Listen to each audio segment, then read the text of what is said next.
ভারতের সর্বাধিক জনবহুল রাজ্য উত্তরপ্রদেশে প্রবল ঝড়, শিলাবৃষ্টি ও বজ্রপাতে অন্তত ১০৪ জন নিহত হয়েছেন। বৃহস্পতিবার ক্ষতিগ্রস্ত অঞ্চলের উদ্ধারকারী কর্মকর্তারা এ তথ্য নিশ্চিত করেন। এই ঘটনায় এরই মধ্যে রাজ্যের মুখ্যমন্ত্রী ২৪ ঘন্টার মধ্যে ত্রাণ বিতরণের নির্দেশ দিয়েছেন।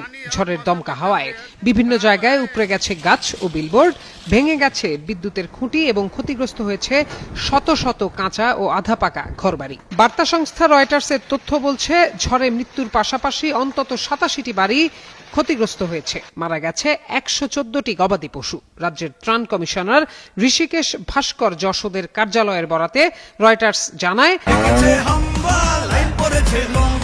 কি হয়েছে? মিনিস্টার ফ্রিজ কিনে হাম্বা জিতেছে।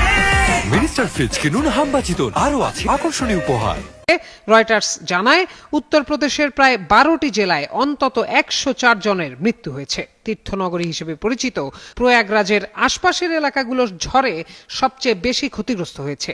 সরকারি তথ্য অনুযায়ী প্রয়াগরাজে ১৭ জন, ভাদোহিতে ১৬ জন, ফতেহপুরে ৯ জন, বদাউনে ৫ জন এবং প্রতাপগড়ে ৪ জনের মৃত্যু হয়েছে। এছাড়া চন্দৌলি ও কুশীনগরে ২ জন করে এবং সোনভদ্র জেলায় ১ জনের মৃত্যুর খবর পাওয়া গেছে। কানপুর দেহাত ও দেউরিয়াতেও পৃথক বজ্রপাতের ঘটনায় প্রাণহানির খবর আছে। বৃহস্পতিবার পুলিশ জানায়, প্রশাসনিক কর্মকর্তারা ক্ষতিগ্রস্ত এলাকাগুলো পর্যবেক্ষণ করছেন। এদিকে রাজধানী নয়াদিল্লির কিছু অংশে বৃষ্টিপাত হওয়ায় ইন্দিরা গান্ধী আন্তর্জাতিক বিমানবন্দরের বিমান চলাচলও ব্যাহত হয়েছে।